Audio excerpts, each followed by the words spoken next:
제가 몇 번 사용을 해봤는데 이게 하늘이 엄청 깨끗한 날이 아니면 솔직히 좀 촬영하기 힘들더라고요. 그래서 저는 실패했습니다.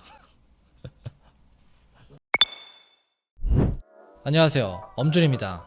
오늘은 갤럭시 S23의 초기 설정과 새로운 기능들을 한번 알아볼 건데요. 여러분들이 핸드폰을 받자마자 이걸 해주시면 굉장히 좋습니다. 훨씬 더 편하게 사용할 수가 있어요. 그리고 S23뿐만 아니라 이전 갤럭시도 사용할 수 있는 부분이 많으니까 이전 갤럭시 사용자 분들도 오늘 영상 참고해 주시면 좋을 것 같습니다. 그리고 저희가 갤럭시 버즈2 프로와 에어팟 프로 2세대를 드리는 구독자 이벤트를 진행하고 있습니다. 참여하시는 방법은 하단 설명란과 고정 댓글을 참고해 주시고요. 많은 참여 부탁드릴게요. 첫 번째는 알림 설정인데요. 알림이 왔을 때 좀 더 멋지고 예쁘게 표현되는 기능이 있습니다. 설정에서 알림으로 들어가 주시고요. 알림 팝업 스타일, 이걸 클릭해 주세요. 그러면 여러가지 선택할 수 있는 게 보이는데 여기에서 엣지 라이팅 스타일로 들어가 주세요. 들어와 보면 정말 다양한 효과들이 나오죠. 하나씩 선택을 해보면 예시가 바로바로 뜨는데요. 모두 합해서 10가지 스타일이 있습니다. 마음에 드는 걸 선택하시고요. 색상 탭을 클릭하시면 색깔도 아주 다양하게 바꿀 수가 있어요.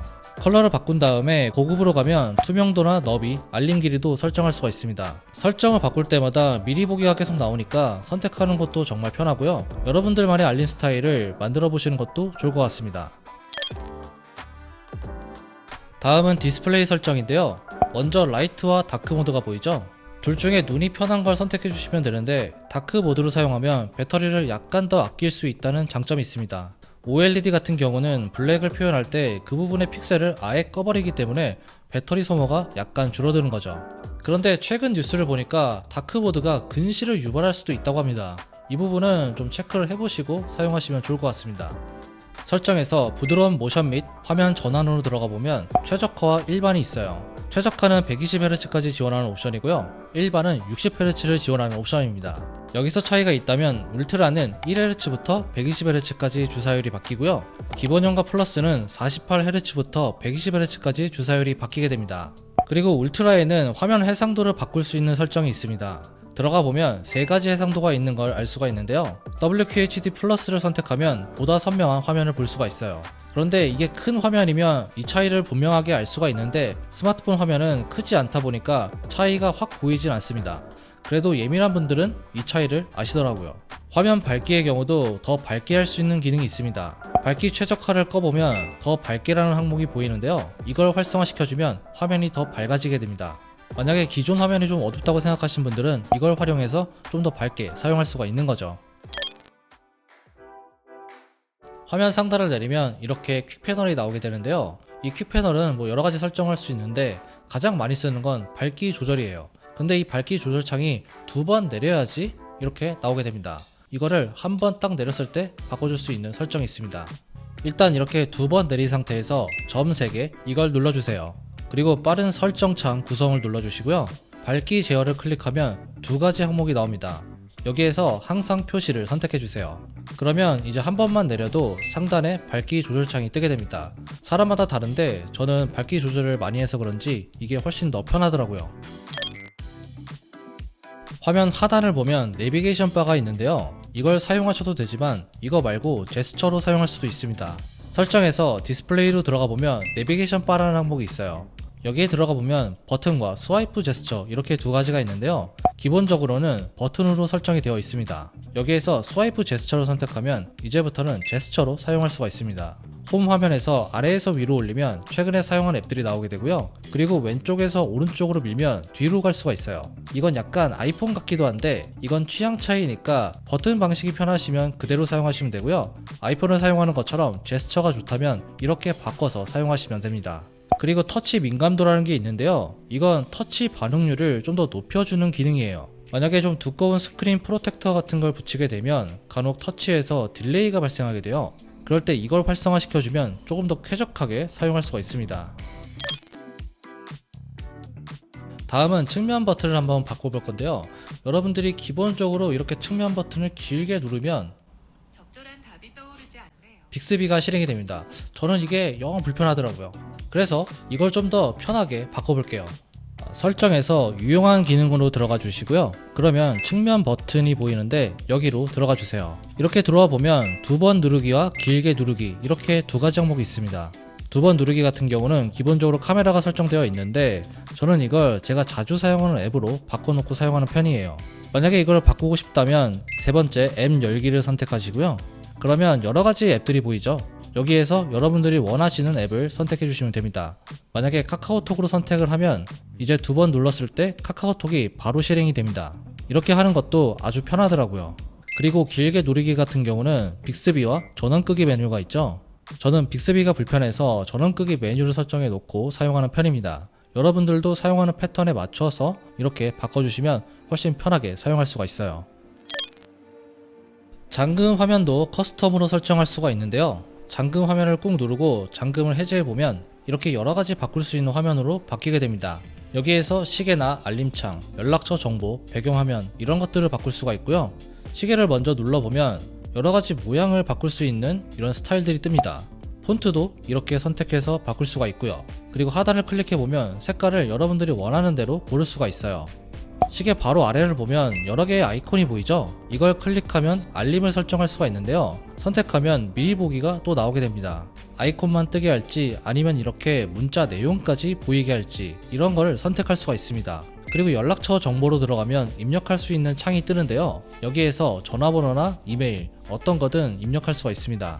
예를 들어서 이메일을 이렇게 입력하고 나서 잠금 화면을 보면 방금 입력한 이메일이 잠금 화면에 보이는 걸 확인할 수가 있죠. 이렇게 입력을 해놓으면 만약에 여러분들이 스마트폰을 잃어버렸을 때 주운 사람이 이쪽으로 연락을 해줄 수도 있는 거예요. 스마트폰을 자주 잃어버리시는 분들은 이거 해놓으시면 좋을 것 같습니다. 그리고 잠금 화면 하단을 보면 양옆에 아이콘이 있는 게 보이시죠? 이게 바로가기 버튼인데 이것도 바꿔줄 수가 있어요. 왼쪽에 있는 전화기 아이콘을 클릭하면 여러가지 앱들이 뜨는데 여기서 여러분들이 원하시는 앱을 바꿔주면 되고요. 그리고 오른쪽도 마찬가지로 카메라 버튼을 눌러보면 여러가지 앱들이 보이죠? 여기에서도 여러분들이 원하는 앱을 설정해 줄 수가 있습니다. 이렇게 설정을 해놓으면 이제 잠금 화면에서도 여러분들이 원하는 앱으로 빠르게 갈 수가 있는 거죠. 다음은 홈화면 설정을 해볼 건데요. 홈화면에서 가장 왼쪽으로 넘기면 이렇게 미디어 페이지가 뜨게 돼요. 보통 여기서 구글 페이지가 나오게 되는데 솔직히 별로 반갑지 않을 때가 많아요. 이걸 수정할 수가 있는데 홈화면을 꾹 눌러주시고요. 그러면 이렇게 화면이 바뀌게 됩니다. 여기에서 가장 왼쪽으로 넘기면 미디어 페이지가 있어요. 이걸 비활성화 시켜주면 이제 홈 화면에서 미디어 페이지는 더 이상 나오지 않게 됩니다. 그리고 홈 화면 설정에서 아래쪽을 보면 홈 화면을 쓸어내려 알림창 열기가 있는데 이걸 활성화 시켜주면 이제 화면 어디든지 쓸어내리면 알림창이 나오게 됩니다. 이걸 끈 상태에서는 가장 윗부분을 쓸어내려야지 나오게 되는데 특히 울트라 같은 경우는 화면이 크기 때문에 이걸 켜두고 사용하는 게 훨씬 더 편하더라고요. 한 가지 더 알고 있으면 좋은 기능이 있는데요. 보통 앱을 옮길 때 하나씩 옮기게 되잖아요. 그런데 여러 개의 앱을 한 번에 옮길 수가 있습니다. 아이콘을 길게 누르면 메뉴가 나오는데 여기에서 선택을 눌러주시고요. 이 상태에서 여러분들이 원하는 앱들을 또 선택해 주시면 이제 하나처럼 합쳐지게 됩니다. 그 상태에서 옮기고 싶은 곳으로 이동하면 한 번에 이동할 수가 있습니다. 이렇게 하면 정말 빠르고 쉽게 아이콘 위치를 바꿀 수가 있으니까 꼭 한번 이용해 보세요. 내가 현재 하고 있는 활동에 따라서 모드와 루틴을 설정해 줄 수 있는 기능이 있는데요. 설정에서 모드 및 루틴으로 들어가 주세요. 그러면 기본적으로 여러가지 모드들이 나오죠. 예를 들어서 운전 모드로 들어가면 운전할 때 앱과 알림을 제한할 수가 있습니다. 여기에서 블루투스 기기를 설정해서 차와 연결이 되면 알아서 켜지게 할 수도 있고요. 방해 금지 모드를 설정할 수도 있습니다.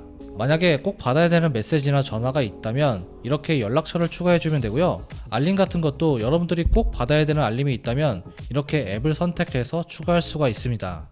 그리고 운전 모드가 시작될 때 바로 실행되는 동작을 선택할 수가 있는데요. 예를 들면 여러분들이 자주 사용하는 카카오 앱이나 티맵 이런 것들을 설정해 줄 수가 있어요.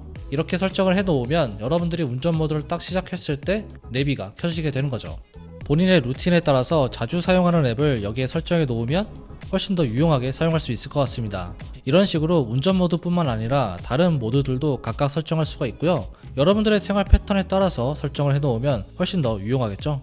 그리고 이 모드를 어떻게 실행시키는 거냐면 빠른 설정 창을 가보면 모드 버튼이 있습니다. 여기에서 모드를 선택할 수가 있어요. 이 기능도 제가 써보니까 상당히 편한 부분이 많았는데 여러분들도 꼭 한번 써보시길 바랍니다. 기존에 Z 플립과 Z 폴드에 들어가 있던 기능이 이제는 기본 바형 스마트폰에서도 적용이 되었는데요. 실험실 기능인데 설정에서 유용한 기능, 그리고 실험실로 들어가 주세요. 그러면 4가지 기능이 나오게 됩니다. 가장 상단에 있는 모든 앱에서 멀티 윈도우 지원은 멀티 윈도우가 지원되지 않는 앱을 강제적으로 지원하게 만드는 거고요. 원래 인스타그램 같은 경우는 이런 게 지원이 안 됐었는데 이런 앱들을 팝업 화면이나 분할 화면으로 사용할 수 있게 만들어주는 기능입니다. 마지막 4번째에 있는 밀어서 분할 화면으로 변경. 이건 두 손가락으로 아래에서 위로 올리게 되면 이렇게 멀티태스킹을 할 수 있게 화면 분할이 되는 거예요. 나머지 2가지도 비슷한 기능이고요. 여러가지 앱을 동시에 사용하고 싶다면 굉장히 유용한 기능이라고 할 수 있습니다. 화면 사이드를 보면 스크롤바 위치 쪽에 튀어나온 게 있죠? 이게 바로 엣지 패널입니다. 이걸 이렇게 밀어보면 여러가지 앱들이 나오는데 여기에서 여러분들이 원하는 앱으로 빠르게 갈 수도 있고요. 아니면 멀티태스킹 용도로 활용할 수도 있습니다. 그리고 이 엣지 패널이 거슬린다면 꺼줄 수가 있는데요. 디스플레이 설정으로 가보면 엣지 패널이 있는데 여기서 비활성화 시켜주면 됩니다. 그리고 엣지 패널의 설정도 바꿔줄 수가 있는데요. 측면에서 엣지 패널을 불러와 주시고요. 톱니바퀴 버튼을 눌러주세요. 이렇게 하면 여러가지 패널이 나오는데 사용하고 싶은 패널을 선택해 주면 됩니다. 그리고 이렇게 연필 버튼을 클릭하면 어떤 앱을 패널에 놓을 건지 이렇게 추가할 수도 있고요. 또 제거할 수도 있습니다. 여러분들이 자주 사용하는 앱을 여기에 두면 훨씬 더 편리하겠죠? 그리고 오른쪽 상단에 점 3개를 눌러주면 조금 더 세부적으로 변경할 수가 있는데요. 저는 여기서 앱 이름 표시 이걸 활성화 시켜주고 사용을 합니다. 말 그대로 앱의 이름을 표시해 주는 거예요. 엣지 패널을 사용하다 보면 이름이 나오지 않아서 좀 불편할 때가 있었는데 이걸 켜두고 사용하니까 훨씬 더 편했습니다. 여러분들 키보드 많이 사용하시죠? 우리가 스마트폰에서 가장 많이 사용하는 것 중에 하나가 키보드일 텐데요. 이것도 나에게 맞춰서 바꿔주면 훨씬 더 편하게 사용할 수가 있습니다. 키보드를 보면 숫자 바로 위에 이모지, 클립보드, 마이크, 설정 이런 게 있는데요. 그리고 점 3개를 눌러보면 더 다양한 항목들이 나오게 됩니다. 여기에서 이 아이콘들의 위치를 바꿀 수가 있어요. 예를 들어서 번역 버튼의 위치도 옮길 수가 있는데요. 이 번역 버튼은 위쪽으로 올려서 사용하면 훨씬 더 편합니다. 이렇게 눌러준 상태에서 드래그를 해서 원하는 위치에 갖다 놓으면 되고요. 그리고 스페이스바 옆에 특수분자 버튼이 있는데 이것도 이렇게 몇 초 동안 눌러보면 다른 기호로 바꿀 수가 있습니다. 만약에 느낌표를 많이 사용하신다면 느낌표로 여기에 설정해 놓으면 훨씬 더 편하겠죠? 위젯도 한번 설정해 볼 건데요. 홈화면에서 사용할 수 있는 위젯도 여러가지 기능들이 있습니다. 일단 홈화면을 길게 눌러주시고요. 하단에 위젯으로 들어가 보면 스마트 추천이라는 위젯이 있어요. 이렇게 이거를 추가해 놓으면 내가 자주 사용하는 앱이나 필요한 앱들을 알아서 추천해 줍니다. 처음에는 이렇게 8가지 앱들이 나와 있는데요. 여러분들의 사용 패턴에 따라서 여기에 뜨는 앱들이 달라지게 됩니다. 그리고 위젯을 여러 개의 화면에 펼쳐놓고 사용을 하실 텐데 이제는 하나의 위젯에서 여러가지 위젯을 사용할 수 있는 스택 기능이 생겼습니다. 위젯을 길게 누르면 위젯 스택 만들기라는 기능이 나오는데 들어가 보면 스택으로 만들 수 있는 여러가지 위젯이 나옵니다. 예를 들어서 이렇게 날씨도 한번 추가해 보고요. 그리고 배터리 위젯도 같이 한번 추가해 볼게요. 그러면 이렇게 노트 위젯을 넘겨보면 내가 추가한 날씨나 배터리 위젯이 같은 위치에 나오게 되는 걸 볼 수가 있죠. 이렇게 스택 기능을 이용하면 여러가지 위젯을 하나의 화면에 넣을 수 있기 때문에 공간을 세이브할 수 있다는 장점도 있고요. 그리고 무엇보다 깔끔하게 정리할 수 있다는 것도 큰 장점인 것 같습니다. 이번에는 카메라 설정을 한번 볼 건데요. 울트라 같은 경우는 이번에 2억 화소가 들어가면서 카메라 기능이 상당히 좀 좋아졌습니다. 어쨌든 새로운 기능들도 꽤 많이 나왔는데 설정하는 방법부터 같이 알아볼게요. 카메라로 들어가 보면 상단에 여러가지 버튼들이 보이는데 여기에 3대4라고 나와 있는 버튼이 있습니다. 이걸 눌러보면 화면비를 바꿀 수가 있는데요. 기본형과 플러스는 50메가픽셀 옵션까지 있고요. 울트라는 200메가픽셀 옵션까지 있습니다. 이걸 꼭 알고 계셔야 되는데 이번 울트라는 2억 화소까지 지원하잖아요. 그냥 찍어도 2억 화소로 찍히는 걸로 알고 계신 분들이 꽤 계실 텐데 이 설정을 바꿔줘야지 2억 화소로 찍을 수가 있게 됩니다. 그리고 아래쪽에는 인물사진, 사진, 동영상 이런 버튼들이 있는데 더보기를 눌러보면 아주 다양한 기능들이 나오게 됩니다. 여기에서 자주 사용하는 기능을 이렇게 아래에 추가해 줄 수가 있고요. 예를 들어서 음식 사진을 자주 찍으신다면 음식 버튼을 이렇게 추가해 줄 수 있고요. 이런 식으로 여러분들이 원하는 대로 버튼도 커스터마이징이 가능합니다. 그리고 엑스퍼트 로우라는 앱이 있는데요. 여기로 들어가 보면 여러 가지를 설정할 수가 있습니다. 좀 더 전문적인 촬영 설정을 할 수가 있는데 ISO도 설정할 수 있고요. 셔터 스피드나 EV 그리고 화이트 밸런스도 따로 설정해 줄 수가 있습니다. 그리고 화질도 설정해 줄 수가 있는데요. 기본적으로 12메가픽셀로 세팅이 되어 있어요. 이걸 눌러보면 50메가픽셀로 바뀌게 됩니다. 사진을 좀 고품질로 촬영하고 싶을 때는 이런 기능을 활용하면 좋고요. 그리고 옆에 네모 버튼을 눌러보면 이건 다중 노출 촬영 기능인데, 예를 들어서 이렇게 두 장을 찍어서 자연스럽게 합성시키는 것도 가능합니다. 이건 사용 방법이 꽤 다양한데요. 여러분들이 좀 재밌게 촬영하고 싶으면 이런 기능도 이용해보면 좋을 것 같습니다. 그리고 하이퍼 랩스로 들어와 보면 화면 오른쪽에 별 모양 버튼이 있죠. 이게 이번에 들어간 아스트로 하이퍼 랩스라는 기능인데요. 별의 궤적을 하이퍼 랩스로 촬영할 수 있는 기능입니다. 제가 몇 번 사용을 해봤는데 이게 하늘이 엄청 깨끗한 날이 아니면 솔직히 좀 촬영하기 힘들더라고요. 그래서 저는 실패했습니다. 설정에 들어가 보면 기기 간 연결이라는 기능이 있는데요. 이건 갤럭시와 다른 기기들 간의 연결을 한 번에 설정할 수 있는 기능이라고 보시면 됩니다. 들어가 보면 갤럭시 버즈 자동 전환, 삼성 덱스, 그리고 스마트 뷰 이런 것도 있는데요. 덱스로 들어가 보면 여기에서 덱스를 시작할 수도 있는데 HDMI 연결 시 자동 연결, 이걸 활성화 시켜주면 이제부터는 별도의 시작 버튼을 누르지 않아도 덱스를 실행시킬 수가 있어요. 그냥 HDMI로 연결만 하면 바로바로 실행이 되니까 훨씬 더 편했고요. 덱스를 많이 사용하시는 분들은 이런 걸 한번 활용해 보시면 좋을 것 같습니다. 오늘은 이렇게 갤럭시 S23의 설정 방법과 기능들을 같이 한번 알아봤는데요. 여러분들이 이제 곧 제품을 받으실 텐데 제품을 뜯자마자 이걸 해주시면 굉장히 좋습니다. 어쨌든 도움이 됐으면 좋겠고요. 긴 영상 시청하시느라 고생 많으셨습니다. 오늘 영상 여기까지고요. 지금까지 엄준이었습니다. 다음에 봐요.